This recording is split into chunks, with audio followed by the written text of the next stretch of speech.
Bonjour, aujourd'hui je vais te parler de contrôle.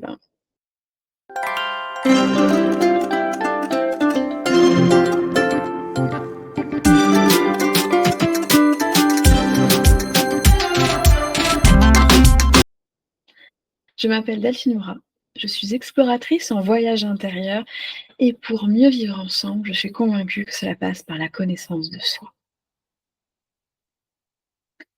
Le contrôle. J'ai longtemps été une contrôlante, par peur que tout s'effondre. C'était un instinct de survie. Contrôler pour plus me prendre de tsunami. Contrôler pour plus être détruite. Contrôler pour essayer d'avancer. Essayer de plus être submergée. Et ça permettait de donner un but.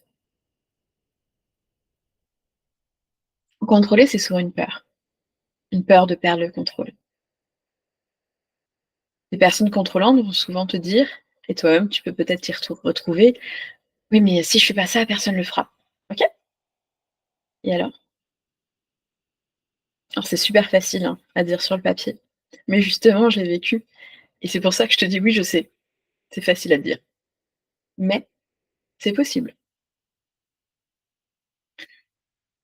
Il y a certaines choses, oui, personne ne le fera. Ou pas, on ne sait pas.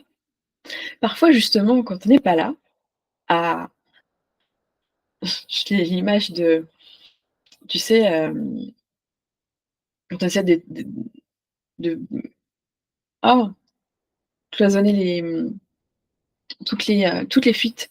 Je vois quelqu'un, tu sais, qui court comme ça partout, on va dire éteindre le feu. Mais là, c'était l'eau, tu vois, qui me venait et calfeutrer, tu vois, un peu toutes les fuites qui passent comme ça de tous les côtés. Bref, j'ai eu cette image, pardon. Du coup, c'est souvent, hem, quand il y a plus personne, parfois, il y en a d'autres qui justement surgissent. «Ah bah tiens, il y a personne pour faire ça, je vais le faire» et parfois, il faut justement que personne ne le fasse. Peut-être que ça se casse la figure pour comprendre que finalement, c'est toi qui le faisais et que c'était peut-être pas à toi de le faire ou en tout cas que ce n'est peut-être plus OK de le faire. Ou qu'il y a des choses à changer, des choses à améliorer. Et bah, pour ça, à un moment donné, il faut qu'il y ait un mur, parce que sinon ça continue. Et l'idée, c'est de switcher, hem, sur maîtriser, porter.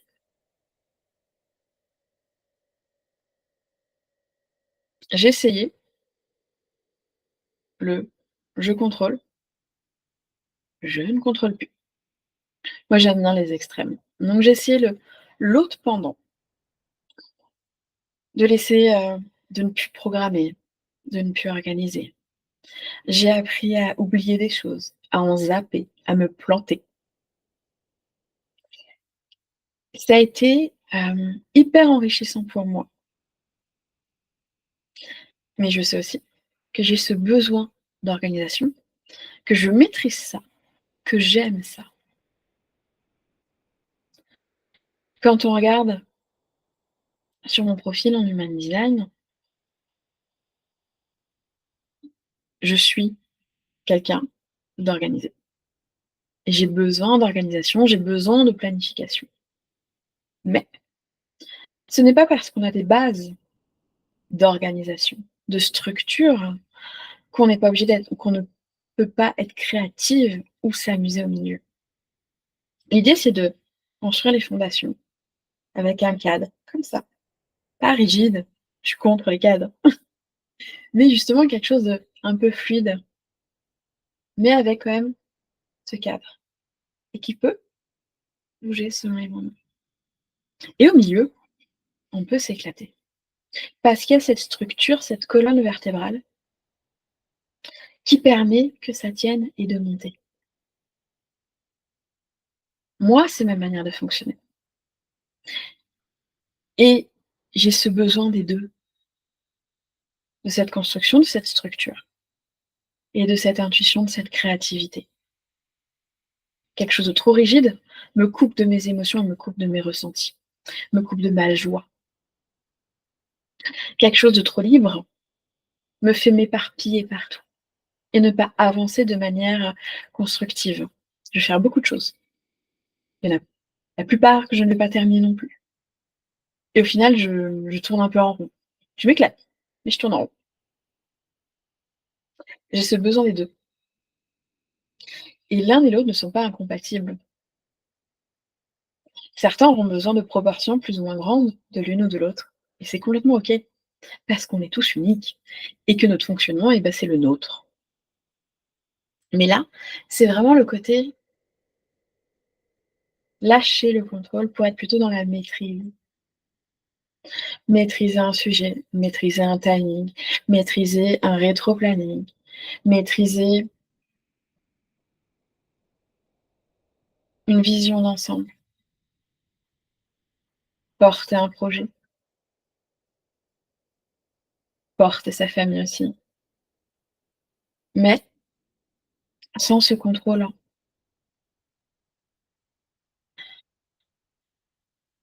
moi, j'ai 3 enfants. L'organisation, je ne sais pas comment ne pas faire avec, je sais pas si c'était clair. Parce que rien qu'en gérant les horaires de chacun, les activités de chacun, et rien que là, je suis obligée, moi, pour moi, que ce soit au moins planifié, que j'ai cette vue d'ensemble pour pouvoir organiser tout ça, pour que ça fonctionne. J'ai besoin d'avoir cette vue d'ensemble. Comme il y a des moments, quand je fais des vidéos comme ça, je regarde mes thèmes, que je me note dès que j'en ai un, et je fais: «Allez banco, on lance l'enregistrement». Voilà. Aujourd'hui, c'est comme ça. Peut-être qu'à un moment donné, j'aurais besoin de mieux structurer. Pour l'instant, c'est pas quelque chose que j'ai envie de faire de cette manière. Mais je sais qu'à un moment donné, peut-être que j'aurai un semblant de plan avec des étapes clés à parler. Peut-être. Peut-être que je ferai des vidéos plus longues, peut-être des plus courtes. Je ne sais pas. Là, je pars d'un thème et j'y vais. Mais mes vidéos sont programmées. Je regarde les thèmes que j'ai abordés. J'essaye de les varier. J'ai besoin d'avoir cette vue d'ensemble. Pas, je publie 5 vidéos la première semaine et puis pendant 2 semaines, j'en publie zéro. Je les étale, mais je les programme aussi. Parce que oui, il y a des moments, j'ai pas forcément envie de parler à une caméra et des moments où j'ai envie de faire que ça. Un côté un peu MG, mais et pas que. Bref, mais voilà. Du coup, ça permet d'équilibrer. Je te parlerai souvent d'équilibre parce que c'est ça, c'est surtout pas rigide, ça bouge, c'est mouvant et du coup, effectivement, c'est sortir de ce contrôle, mais pas forcément en prenant l'autre extrême, juste voir ce que ça dit sur nous, quelles sont nos peurs, d'essayer, de tester, d'expérimenter et d'y aller petit à petit avec cet objectif de comment je peux maîtriser quelque chose. La maîtrise, c'est connaître son sujet, c'est avoir une vue d'ensemble, mais accepter aussi que ça bouge, qu'il y ait des éléments extérieurs qui interfèrent et que ce soit mouvant et c'est accepter que on va se réajuster et d'avoir cette confiance en notre capacité de le faire. Même si soyons honnêtes, il y a des moments où on se passerait bien de certains événements. Sur le principe, tu vois, quand ça arrive, on se dit: On serait peut-être passé quand même». Mais c'est qu'il y a quelque chose à comprendre derrière et on a le choix de savoir comment on le traverse. Rigide, je fonce. J'ai décidé que ce serait comme ça, donc ce sera comme ça. Quoi qu'il se passe sur ma route, c'est un choix. La version, «Je fais demi-tour, je fais marche arrière», c'est un autre choix. La version, je prends des chemins de traverse et je vais explorer d'autres choses et d'autres manières de faire parce que mon objectif est là-bas. Alors il est pas de la manière dont je l'avais pensé. Comment? Qu'est-ce qu'il y a à comprendre avec ça et comment je peux peut-être faire différemment? Ou comment il y a peut-être des ajustements à refaire? Bien sûr, à dire, c'est toujours très facile.